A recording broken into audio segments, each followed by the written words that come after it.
O, kapapasok lang na update mga kababayan, kapapasok lang! ICC judge mga kababayan na nagbasura sa interim release ni PRRD na karma! Oh, dahil mga kababayan, na-freeze po ang mga bank accounts niya. Bebote nga. Ay nako, mga kababayan, nabahala daw mga kababayan ngayon. Etong si Manang, isang ICC judge mga kababayan na nagbasura sa interim release ni PRRD. Matapos tamaan siya mga kababayan ng sanksyon na ipinataw ng Estados Unidos laban sa ICC. Na kung saan na-freeze mga kababayan ang kanilang mga bank accounts at naputol ang access ng mga judges mga kababayan sa kanilang mga pangunahing serbisyong pinansyal. Sa isang palaya mga kababayan, inilarawan itong sino ba to? Si Madam Auring ba to mga kababayan? Hindi, ito pala yung nagbasura sa interim release si PRRD na si Luz del Carmen Ibanez Carranza, ang presiding judge mga kababayan ng appeals chamber, na kung saan nagreklamo siya mga kababayan. Paano daw agad tinansila mga kababayan ang kanyang credit card? Na US lang naman daw ang nagsanksyon mga kababayan. Tinansila agad ang kanyang credit card. Hinarang pa ang kanyang mga dollar accounts daw mga kababayan at na-freeze ang kanyang mga pondo sa bangko ng walang maliwanag na dahilan. Wala man lang daw eksplanasyon sa kanya mga kababayan kung bakit na-freeze ang kanyang mga ari-arian. Ayon sa kanya mga kababayan, hindi man lang daw niya magamit ang kanyang credit card mga kababayan na pang-book sa Uber. Yung parang kuha ng taxi mga kababayan. Hindi rin niya magamit ang kanyang mga accounts para gamitin sa Western Union. At maging ang paggamit niya mga kababayan sa mga basic services, hindi na rin daw niya magawa dahil sa biglaang pag-freeze ng kanyang pondo. Bebote nga ang bilis talaga ng karma mga kababayan. Dagdag pa niya na ang mas mabigat pa daw niya ay pati pamilya niya mga kababayan tinamaan. Kinansila rin daw di umano ang US visa ng kanyang anak mga kababayan na isang international lawyer. Bebote nga sa'yo, buisit ka. Yan ang bagay sa inyo, karma. Pati visa ng kanyang anak na kansila. Hindi pa natin nakakalimutan mga kababayan ang hudas na ito na isa sa nasa likod mga kababayan ng pag-reject ng interim release kay PRRD. Narito po ang kanyang pahayag mga kababayan. Sanctions from United States are designated to block property and to ban immigration. Pati ari-arian mga kababayan, mga property niya. And essentially, they're intended to block our accounts, bank accounts, not only United States, which for me is not of no. Hindi lang ang account sila sa United States mga kababayan ha. Pati ang account nila dyan sa Europa. But also in Europe. But the thing is that in Europe, the accounts we have are in European banks. That normally should work independently from any point in the United States. Yan ang bagay sa'yo, bruha ka. So at the beginning, hindi lang siya mga kababayan, pati yung ilang judges sa ICC. So paano na ito mga kababayan kung wala ng pera itong ICC? Magugutom si Tatay Digong sa loob. Diyos ko Lord, paano pa siya maaalagaan doon mga kababayan?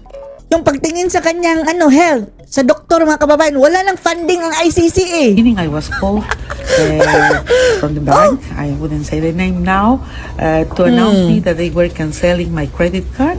Pati credit card na-cancel. And that I couldn't any bank account in dollars. I couldn't touch it because they are like kind of freeze. Pati ang kanyang mga savings, wala na, freeze na.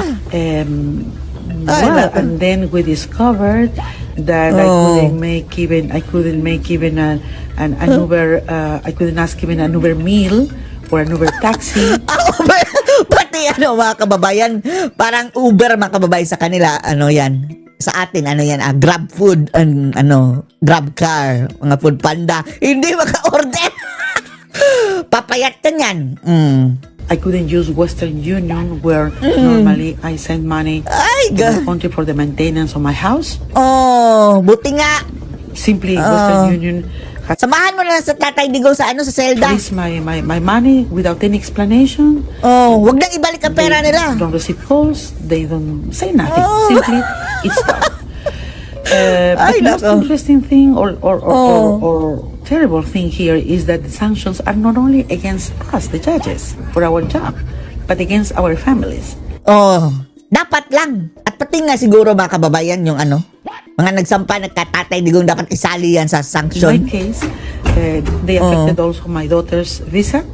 Wala kami paki My dyan. daughter is a Oh, high-level professional also.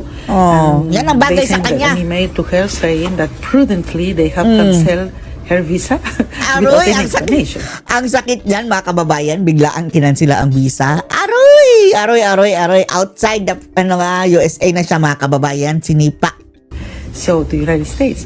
So preventing her to go in for some capacity building, giving conferences or making business in Sige, the iyak United na lang States. dyan. She's an international lawyer. So it's really Mag-lawyer na lang siya sa the ICC. most sad part for me of the sanctions.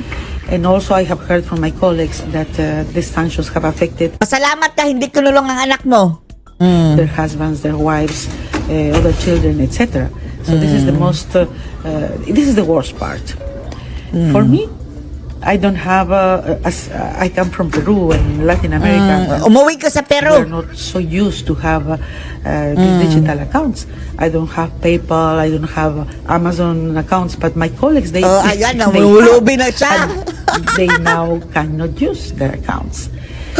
Also, my country, Mamumulubi I ka na. cannot move my accounts in dollars. They say that I am ineligible to move my accounts, my own Dapat lang. accounts. Dapat So lang. this is the way we cannot buy flight tickets, etc. Just to highlight that Hindi ka na makakauwi. Hindi na makakabili ng ticket mga kababayan. why the judges now and this court is not deterred, because at least in my case, and I think that I am speaking for my colleagues, we don't Oh, think, lahat at sila least mga me, kababayan I am na not here lahat sila na tamaan ng sanksyon. because I need the job. I'm not here because I need the money. I'm here because I feel that I have a mission for humanity. Wow, Mission for Humanity. Grabing pang pang-aapin nyo kay Tatay Digong, mga wala kayong awa. Sabi nila mga kababayan, etong awa ay hindi daw mga kababayan, hindi daw grounds para mabigyan ng interim release si PRRD. Walang humanitarian dito. O mga hudas kayo, etong bagay The sa work inyo. of the International Criminal Court is for humanity. As Humanity? Nelson Mandela said. The Nagdablo cause kayo, of the visit International kayo. Criminal Court Oh. is the cause of humanity. And this is why Humanity. we are resilient, and this is why Hayop ka hindi ka human, kakang we hayop. need not only to stand together as judges, but the entire international community needs to do that. Because Dapat as ka nga, such, ikulong ka. we are working also, as always, for peace and global security. Dapat nga mga kababayan, gawin na natin yung parehong ginawa ng Russia. Diba? Si Karim Khan, wanted ngayon sa Russia mga kababayan at tutugisin yan. 15 years na dapat makulong mga kababayan dahil sa pangingialam nila. But still, I am Latin American. Still, I am Peruvian. So we are very Buti nga sa'yo, hudas. resourceful people in my country. Resourceful. So I'm having my strategies which I won't reveal. Ano strategy mo? But it is true that living in Europe, where you don't use digital, you don't use cash, it's very difficult to carry out. Baka ito mga kababayan, kapit sa patalim tapos pupunduhan ito ng mga bangag. Kami na bahala sa'yo. Dahil ilang malita gusto mo. Ibulok mo lang si Digong. Kami na bahala sa pera mo. Ay, delikado ito mga kapit sa patalim na naman mga kababayan na judge. But none of this have or deterred us as judges, because those sanctions are designated to attack our independence as judges. Attack, And we are not Kung kayo, giving up our independence. kung kayo ang makaapak, wagas, tapos kung kayo ang maaapakan, labi, iyak. Judges, we are more united than ever, and we are carrying out our daily functions with the best of our abilities. Although Hoy, it has Amerika, impacted the court. ito na lang ang ito na lang ang regalo nyo sa amin. Buwagin nyo na yung ICC. Gamitin nyo ang inyong puwersa na buwagin yung ICC. Sa pagdating in the future, mga kababayan, baka tatargetin din kayo niyan. Nakikialam ng buhay ng mga buhay, mga kababayan. Personal, moral, and etc. Wala kang moral. But now we are doing well. I think Doing that, well. The court has proven to be very resilient, and the judges as well. Ah, Well, I could say that Udas at ka. the beginning it was very difficult. Udas. But we gather with the judges, the affected judges. We gather with the Dutch authorities. Dutch the Ministry of authorities, Foreign Affairs, also from the Economic Affairs. Humihingi na sila ng mga kababayan tulong sa Dutch authorities. So we ask them to support us in a very practical. Ano kasi ni swerte? Baka bukas makalawa mga kababayan. Ang magbibigay tulong nito, sinabangag. Judge ng ICC wala na pera. I remember Hindi nga maka-order ng pagkain mga kababayan. to that I said to these high officials that I feel defenselessness because if they can do nothing, if they are doing over compliance of these sanctions, then where is the sovereignty of this country? Because the banks are independent. Why they should be subordinated to the American policies? Iyak na lang dyan. I think that this impacted in Impacto ka. the authorities because we also, all the colleagues, we Ngayon kung tingnan nyo, hindi pa patas sa inyo, di ba? Grabing iyak mga kababayan, pero etong pagka-inhuman na ginawa nila kay Tatay Digong, tsaka injustice, kinulong mga kababayan nang wala pang ebidensya pa nga, wala. Hindi pa nakasubmit mga kababayan. Wala pa ngang charges. Hindi pa palabasin. That is injustice. Tapos ngayon mga kababayan na lang, nagipit lang sa pera, injustice na sila. narrated how we were doing and the difficulties. And as they feel, I think Pumunta ka na lang sa Pilipinas, dito, babalatan ka namin ng buhay. a little bit ashamed. And then next day, I received a call from my bank announcing me that now I could move at least my account in dollars to be converted in euros so I can have the disposition of my assets. So that was a good issue. And now I think that because the register of the court has made some arrangements with the bank, for the moment we can use our money in euros. But Money. you know what will happen in the future. Now, European Commission. I think that it has been clear during this week that everybody, at least in the speech, are supporting us. But what we are asking are practical measures. Dapat ipa-Interpol ito ni Trump mga kababayan, no? Damputin ito at ikulong. Lahat ng mga judges mga kababayan. Ikulong sa Amerika o ni Putin mga kababayan. We are asking is action. We need the support of the entire world. But we are in Europe now. And Europe is Entire world. Kung makapang-api kayo kay Tatay Digong, grabe. Tapos ngayon, entire world dapat daw, makiisa sa kanila mga kababayan para supportahan a siya. powerful structure. The European Union is a powerful structure. They should react as such. They Sige. cannot be subordinated. Sige, sa tingin mo, hanggang makipaggera ang Europe sa Amerika para lang sa'yo, sa inyong sa ICC. Nga wala kayong kwenta Sa totoo lang mga kababayan, walang kwenta yung ICC. Political tool lang yan mga The kababayan. American policies. I think that they should do something else than only say that Gera they kayo. show solidarity with us because solidarity is not only a word.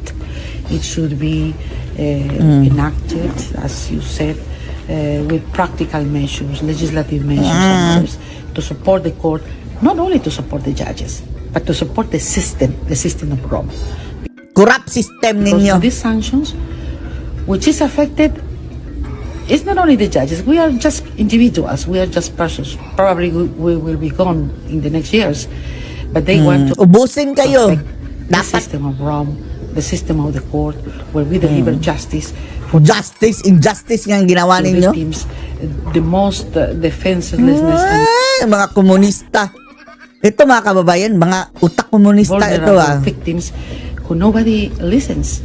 So they are Kung may mga NPA dito mga kababayan, ito ang kanila counterpart, mga utak NPA mga kababayan.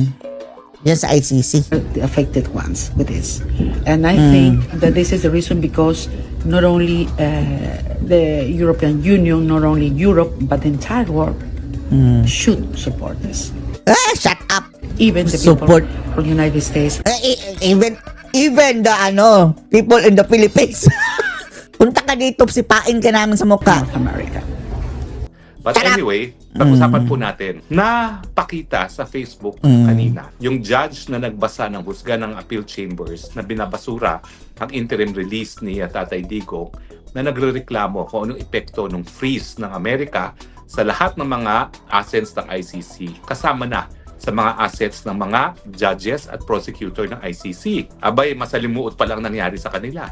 Ang sabi ng judge na yan, wala siyang mabuksan na bank account miski sa Europa. Wala siyang syempre credit card at pati ang mga visa ay frozen. Paano ba kasi nai-implement ang freeze ng mga Amerikano sa mga assets hindi lamang ng ICC kundi sa lahat ng mga judges at prosecutor ng ICC? Well, alam niyo sa larangan ng international law, kontrobersyal itong unilateral sanctions na ini-impose ng iba't ibang bansa, no? Bakit siya kontrobersyal?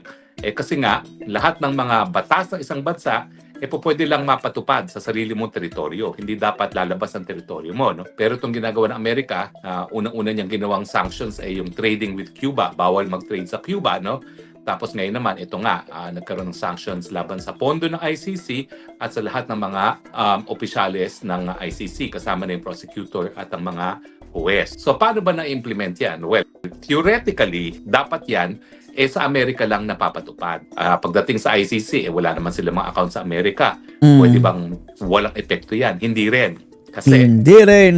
sa larangan ng banking, importante yung isang American na system na tinatawag na Yung Visa at saka Mastercard, Swift. SWIFT. 'Di ba? Mga Swift code Is an kailangan. American electronic system na ginagamit natin para paglipat ng pondo. So kung ikaw ay magte-telegraphic transfer, SWIFT ang gagamitin mo. So ang unang-unang nawala Gumagamit sa ICC at sa mga Swift judges at code. prosecutor ng ICC ay yung SWIFT. So hindi sila makatanggap ng pera from abroad. Now, hindi ko alam kung paano ngayon ang ginagawa ng ICC para makatanggap ng pondo sa kanyang operasyon, no?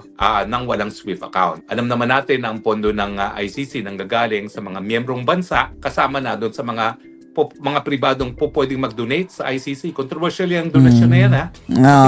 Donasyon na yan, mga kababayan. Bribery yan. Si Bangag, magkano kayo dinonate? Magiging patas na maestrado na tumatanggap ng Oo. donasyon. Si Bangag, mga kababayan, ilan kaya ang mga ano? Marcoses, Hala, through iba-ibang mga Ano? fake corporations o holding corporations, posibleng nagdonate. Nag-donate. Ay, animal. Bribery. Kaya talagang pinupuruhan si Tatay Digong. Kasi Nagamit pa yan, mga kababayan, sa mga kinurakot na pera. sabi ko lang naman, possibility. Kasi nga, unlike yung hukuman ng Pilipino na hindi po pwedeng tumanggap ng donasyon, siya po pwede. So, Grabe, no? Pwedeng tumanggap ng suhol. pupunteriyahin nga natin yan yung mga sino nagdo-donate ngayon sa ICC nang malaman natin kung mayroong mga Oo, Pilipino ano? nagdo-donate dyan dahil Wala, sigurado na si Bangag. nakaka-intriga kung sino talaga ang nagpopondo sa ICC. Alam ko, yung mga dating mga mayayaman na talagang sumusuporta sa kausa ng karapatang pantao, si George Soros, lalong-lalo na. Ay, talagang ayan na. una, no? Yung nation destroyer, mga kababayan, George Pero Soros. dahil nagkaroon ng kapangyarihan tumanggap ang ICC, pwede, pati yung mga Marcoses, tinatanggapan. So, aalamin natin yan. Pero anyway, so, unang-una, nawala yung SWIFT. Nawala yung kanilang buti nga. pagkakataon Buti na nga. magpadala ng pondo. Now, ang diferensya sa Amerika, hindi lang siya, yung freeze niya, applicable doon sa mga korporasyon na nasa Amerika. Lahat ng korporasyon na merong presensya sa Amerika dapat sumunod sa freeze. At yan yung problema sa Europa. Kaya ang ginagawa ng Europa ngayon, para maiwasan yung unilateral freeze ng Amerika, gumagawa sila ng batas na nagsasabi na hindi po pwede sumunod sa batas ng freeze ng Amerika. So gumagawa sila ng counter legislation na nagsasabi na walang bangkong European ang dapat sumunod. Ang problema, miski may ganyang batas sa Europa, ang Amerika naman, ang kanyang construction ng kanyang freeze order ay hindi lang sa mga Amerikan. Lahat ng korporasyon na merong negosyo sa Amerika. Kaya kung ikaw ay isang European bank, maski technically hindi ka sakop ng freeze dahil wala naman ikaw sa territorial jurisdiction ng Amerika, kapag ikaw naman ay gumagawa ng negosyo at nagpapadala ng pondo sa Amerika, technically sa Amerikano, sakop ka ng freeze. At kapag Sakop. hindi ka sumunod sa freeze Ayan. order, mas matindi ang magiging consequence niya, no? Dahil hindi ka lang ma-fine, baka completely maisara ang iyong mga transaksyones sa Amerika. Buti let's nga. face it, no? Wala namang kahit sinong bangko, kahit sinong korporasyon na maiiwasan na magkaroon ng transaksyon sa Amerika. Yan ang dahilan kung bakit maski yung mga bank accounts ng mga empleyado ng ICC, gaya ng mga judges at ng prosecutor, ay nasa Dutch Bank. Yung Dutch Bank naman, basta meron siyang kahit anong transaksyones sa Amerika, kinakailangan sumunod dun sa freeze order. At yan ang dahilan kung bakit ang reklamo nga ng ICC judge wala siyang bank account ngayon. Kasi miski European ang bank niyan, obviously, nagtatransact sa Amerika. Kasi sino ba naman hindi nakikipagtransaksyon sa Amerika ngayon, no, kung ikaw ay bangko. At dahil ayaw nila na maisarado ang kanilang operasyon sa Amerika, sinusunod na nila ngayon ang freeze order, ang sanctions laban sa ICC. Ganun din lang yung Buti nga, mga buti credit nga, cards. buti Kasi nga. mga credit cards naman, pwede kang Visa, Mastercard, pero parang franchise lang yan. Iba't ibang mga bangko nagsusuporta ng operasyon ng mga credit card companies. No? Pero dahil nga, na-honor ang transaksyon ng isang credit card, hindi lang naman sa Europe, kundi sa Amerika, at kung ayaw ng credit card company na hindi sila makapaglabas ng pondo para bayaran ng mga purchases sa Amerika, kinakailangan sumunod din yan sa freeze order ng Amerika. Now, alam mo, Kawawang nagbibigay nila pa kasi lang. si Tatay Digong. Oh. Dahil sa tindi ng sanctions ng Amerika ngayon sa ICC, I think it is a matter of time na talagang makikripol ang operation ng ICC. Nagreklamo na ngayon yung mga West na hindi sila nagkakaroon ng bank account, hindi sila makapagpadala ng pera sa kanilang home countries, pati mga visa nila at kanilang mga kaanak na re-revoke ng Amerika. Now, imagine yourself, ikaw isang foreign judge, nagtatrabaho ka sa Amerika, sa ICC, pero ang pamilya mo nandoon sa iyong home country. Hindi ka makapagpadala ng pera, paano gagawin mo? Di ba? Sino ngayon ang gusto magtrabaho sa ICC kung hindi ka pwedeng magpadala ng pera sa iyong home country? At saka, ang nakakatawa Tapos yung ano pa, yung visa pa ng anak niya, nadamay. Tanggal ang visa. dyan, maski sa Netherlands, may mga card companies naman na hindi naman naka-domicile sa Amerika, hindi ka rin bibigyan ng card company dahil natatakot Yung word na domicile, hindi naiintindihan ni Rafi Tulfo. sila dahil ikaw ay specified sa sanctions ng Amerika. Pag binigyan kanila ng credit card, baka matigil ang operasyon nila sa Amerika. So ano ngayon ang buhay ng mga judges at prosecutors sa ICC? It's a cash society. So nakakatawa talaga yan kasi ako dun sa... Cash basis, bigyan ng maleta yan. Well, anyway, dito sa Europa, paano ka magbabayad ng upa mo? Lahat yan ay electronic na, no? Ang sa Pilipinas, GCash. Dito may counterpart sila na lahat talaga halos ng transaksyon ay electronic. Walang ganyang facility ngayon ang mga judges at mga prosecutor at mga empleyado ng ICC. So talagang dapat sila mabuhay as cash. Pero ang pinaka-nakakaintriga nga is paano pinapasok ng Japan as the biggest donor country sa ICC, yung contribution niya sa ICC na hindi gumagana yung SWIFT. Ewan ko, siguro ginagawa Oy, Japan, wag na kayong wag na kayong pamiyembro dyan. cash. Malis na kayo, Siguro, Japan. through the Embassy of Japan, pinapadala na cash at pinapapasok dito sa bank account sa Netherlands. Pero I think it's a matter of time na pati yung bangko ng ICC sa Netherlands titigil na servisa ng ICC kasi nga natatakot sila na kapag meron silang commercial transactions sa Amerika, pati yun pwedeng madali ng mga Amerikano sa freeze order. So, sa suma total, alam ko, nabasura na with finality yung pero yan mga kababayan, hindi masyadong yung talagang Diyan na tayo aasa. Hindi yan sapat para mapalaya si Tatay Digong. Although, posible mga kababayan, still a possibility pero hindi masyado. Pwede silang i-fund ng Netherlands mga kababayan eh. Muli si Tatay Digong. Nabasura na ng trial chamber yung ating question sa huli. Ang talagang dyan, talagang pag-asa natin mga kababayan, if kung etong sanction na ito is magti-trigger mga kababayan na magsiatrasan mga kababayan etong mga membro na mga bansa at totally madidisbanda yung ICC. Yan mga kababayan mukhang may pag-asa. Pero until hindi yan madidisband, andyan pa rin yan. Hukuman, didesisyonan pa yan ng appeals chamber. At ang sabi ko nga sa inyo, minsan i-discuss ko yan dahil maganda naman yung sinumite ng kung sino man ang nagsulat nung appeals ni Tatay pagdating sa jurisdiction. At pangatlo, meron pa yung issue kung kaya ba niyang humarap sa isang paglilitis na didesisyonan pa lang ng pre-trial chamber at meron pang appeal yan.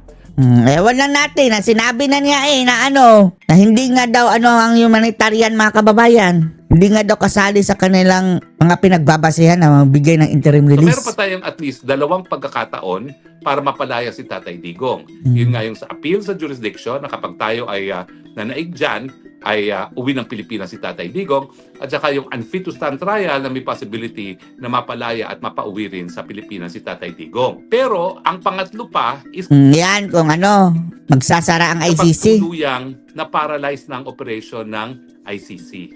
Ang problema Sa tingin yan ko, kung mga kababayan, kung ma-paralyze and then hindi pa rin nila palalabasin. Disgrasya patuloy mga kababayan si Tatay Digong yan.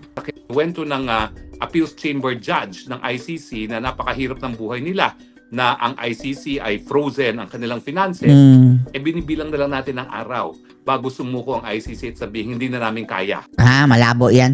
Merong susuporta niyan. Dahil importante talaga ang Meron banking pa mga system, miyembro Now, sa totoo lang, hindi ko talaga alam kung paano nabubuhay yung mga maestrado ngayon at mga prosecutors. Dahil miski ako is asylum seeker, kahit paano meron akong access to the banking system. Binibigyan talaga kami ng karapatan na magbukas ng bank account. Dahil kung wala kang bank account, wala ka talagang buhay dito sa Europa. They are moving towards a cashless society na pati sa bus, hindi ka talaga makakasakay ng kahit anong bus, kahit anong sinong tren, kung wala kang credit card na itatap, everything is electronic. So, sa tingin ko nga, ang isa pang pangatlo na posibilidad, dahil nga sa sanctions ng Amerika, tuluyan na magsasara ang ICC dahil hindi nila masusustain ang operations na on a cash basis. Kung meron wala natin wag na lang tayo masyadong umasa dyan, Mr. Roque. Kasi, para yung mga kababayan, hindi pa parang malayo pas bituka, although possibility, pero pag tayong masyadong umasa, para hindi na lang tayong sasaktan ulit. Although hoping tayo mga kababayan, hoping.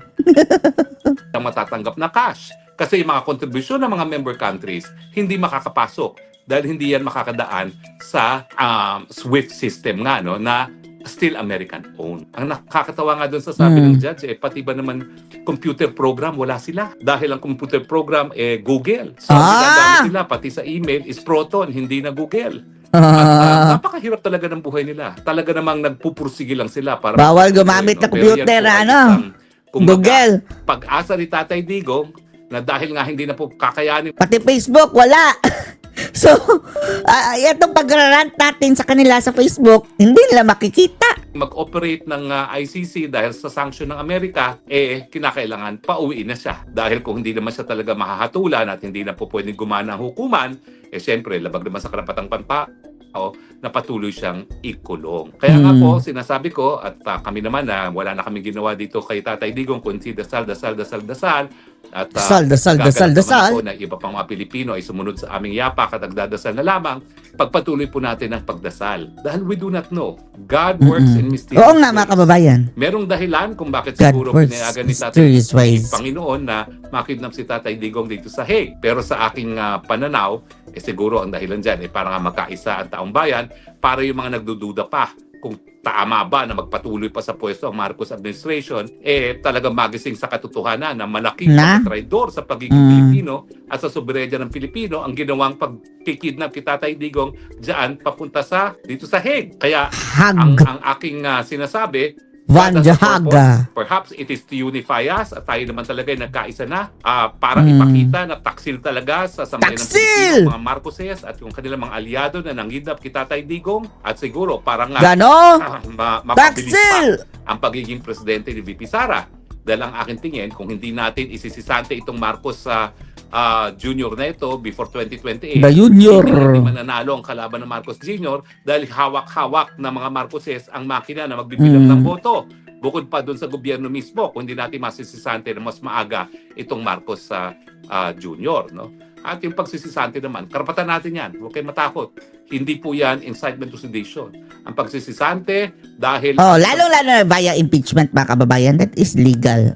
Legal. Yung resignation, calling for resignation, that is legal. Presidente hindi na kayang katungkulan, ayan po ay talagang tunay sakop ng kapangyarihan ng taong bayan bilang tunay na soberenya sa isang bansa gaya ng Pilipinas. So mga kaibigan, meron pa tayong mga pag-asa na talaga mapauwi si Tatay Digong. Number 1, desisyon ng Appeals Chamber na wala ng jurisdiction ang ICC dahil nagsimula ang preliminary investigation na hindi na tayo miyembro ng ICC. Yan ang pinakamalaka. Pangalawa, mananaig tayo sa pre-trial chamber na wala na sa tamang pag-iisip ang Tatay Digong para Kawawa naman si Tatay Digong, no? Actually, mga kababayan, parang nasasaktan tayo, no, na yung isa sa mga reason is wala na sa tamang pag-iisip si Tatay Digong dahil mahirap, mga kababayan, kung ganun, sa isang paglilitis. Lalong-lalo na kung talagang confirm, mga kababayan, na Alzheimer's. Walang lunas dyan, mga kababayan. 10 years, wala na. Wala na pasyente, mga kababayan. Basta Alzheimer's usually. Ang resulta dyan, at least, matitigil ang paglilitis at sa aking tingin, yan ay sa Lalong-lalo na 80 years old ka na. Mapalaya si Tatay Digong. Pangatlo, hindi na nila kaya mag-operate. Hindi na kaya mag-operate. Dahil ang kanilang mga finances ay Na-freeze. frozen na dahil sa freeze ng Amerika. So, God works in mysterious ways. So, tayo mawalan Sana nga, Patuloy sana lang tayo nga. sa ating pagdadasal. Maraming salamat po ha sa inyong patuloy pagtangkilik. Maraming salamat. Ang 5,000 ang ating live. No? At huwag kayong mag-alala. Alam ko naman, uhaw na uhaw kayo sa mga balita kay Tatay Digong. Uhaw na uhaw. Dadagdagan pa natin ang mga balita. Siguro ang susunod kong i-discuss kung bakit sa tingin ko napakalakas ng kaso natin para magdesisyon ang appeals chamber na i-dismiss ang kaso dahil sa lack of jurisdiction. Maraming salamat. Ay, nako. Sana nga. Dahil marami ng mga kababayan na, makakalabas na, malakas ang mga kababayan, laban, ganyan. Pero hindi pala. Time at pala. Kaya pala, mga kababayan, tumatanggap pala ng donation ang ICC. Diyos ko, bakit tumatanggap ng donation? Paano kung ang nag-donate mga kalaban sa politika ni Tatay Digong Duterte, tatanggapin nyo pa rin tapos papaburanin nyo. Palagi naman talagang inuulit yan. Iisa lang ang bansa kong sinilangan, iisa lang ang bansa kong minamahal, yan ang bansang Pilipinas. Pag si Sara na, umuwi ka na dito, Roque. Ikaw ang aming ililid sa sa ating paghihiganti. Tapos, Roque, wag kang, magbigay ng awa. No mercy talaga. Panagutin nyo sila. Pagpalain po ng Panginoon ang Pilipinas at tayo. Salamat po muli and goodbye for now. Goodbye. Anong masasabi dito, mga kababayan? Post your comments below.